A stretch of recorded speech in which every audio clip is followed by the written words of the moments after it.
de 1969.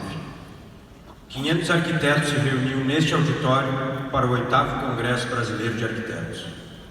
As potencialidades do arquiteto frente ao desenvolvimento da sociedade atual era o tema daquele congresso.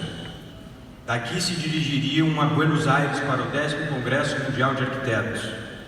Abre aspas, memória de um tempo em que lutar por seu direito é um defeito que mata. Fecha. Gonzaguinha. Seriam longos e duros 7 anos até que um novo CBA fosse possível, então em São Paulo, 1976. Sopravam nos primeiros ares de um lento e gradual processo de redemocratização do país e o IAB estava lá, junto a tantas vozes de um Brasil ansioso por democracia. Depois de 50 giros ao redor do Sol, nosso planeta mudou, ou mudamos nosso planeta. Já não pode mais ser visto como um sucundável de recursos para o uso e abuso do ser humano. Pelo contrário, nos desafia a revisar os valores civilizatórios que têm orientado o desenvolvimento econômico e social pelos últimos séculos. De fato, agora, os recursos mais básicos para a vida humana estão escassos. Como ousam? Exclama a menina sueca. Muitos outros e outras gritam, um grito abafado pelo crepitar do fogo que arde nas florestas, pela lama que invade os rios e vales e pelos tiros despejados sobre as favelas, acirrando o invisível apartheid brasileiro. Calam a voz do futuro. Será ainda viável um modelo de desenvolvimento lastreado por ouro, dividendos e juros? Enquanto mais básico como o solo, o ar e a água se tornam tão escassos que ameaçam a vida? Será que esse mesmo modelo de ultraconcentração de renda sob a imoral máscara de falsa moralidade nos levará a um futuro em que o espaço da vida e da democracia serão possíveis? Espaço e democracia sempre estiveram na história uma relação simétrica. Na ágora grega, a democracia ganhava vida, exercida apenas pelos cidadãos nascidos naquela cidade-estado, homens. A democracia moderna amplia seu espaço para o Estado-nação. A revolução das comunicações aproximaria diferentes espaços, dissolvendo fronteiras. Em movimento contrário, hoje as fronteiras se fecham aos povos, mas não ao capital.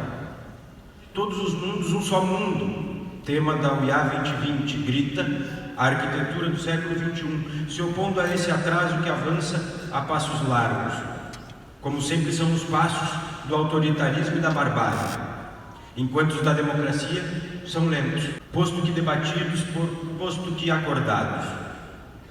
Diálogo pede-se, fundamental sim, mas não mais que o firme posicionamento baseado na racionalidade, bem como no sentimento de justiça e igualdade. Nas mais diferentes escalas, o espaço é nosso objeto de trabalho. Porém, são muitos os espaços produzidos, apesar da nossa capacidade de promover arquitetura, urbanismo e planejamento urbano e regional.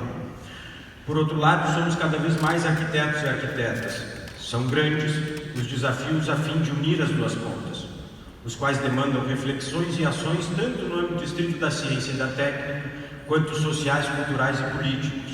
Sim, somos arquitetos e urbanistas, mas antes somos seres humanos.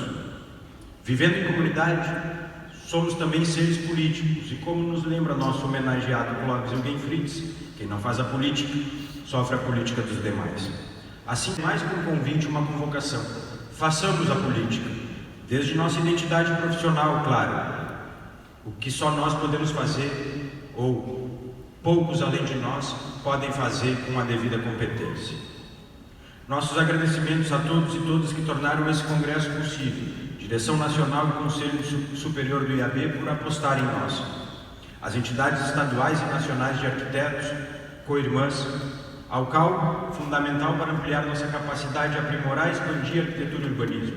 A Prefeitura de Porto Alegre e ao Governo do Estado do Rio Grande do Sul, através, especialmente, de suas secretarias de cultura. Aos patrocinadores e apoiadores, a nossa equipe do IAB e de organização. Nem posso nominá-las todas. Nosso muito obrigado. E mais que tudo, aqueles que acreditaram em nossa proposta de congresso, cada participante. Por fim, este congresso se realiza na praça, no teatro, no museu, no centro, na universidade. lugares da vida, da cultura e da ciência. Porque, para que olhemos a essa cidade, diferente de qualquer outra, por sua arquitetura, por seu patrimônio, e para que a cidade olhe para a arquitetura de modo distinto do que vê todos os dias, para que a veja, para que nos veja.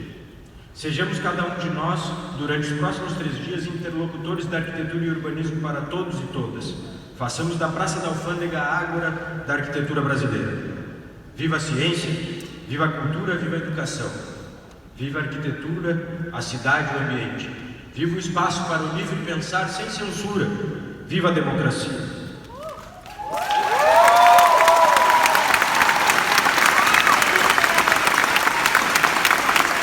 Viva a Brilhante, viva a Demétrio. Muito obrigado.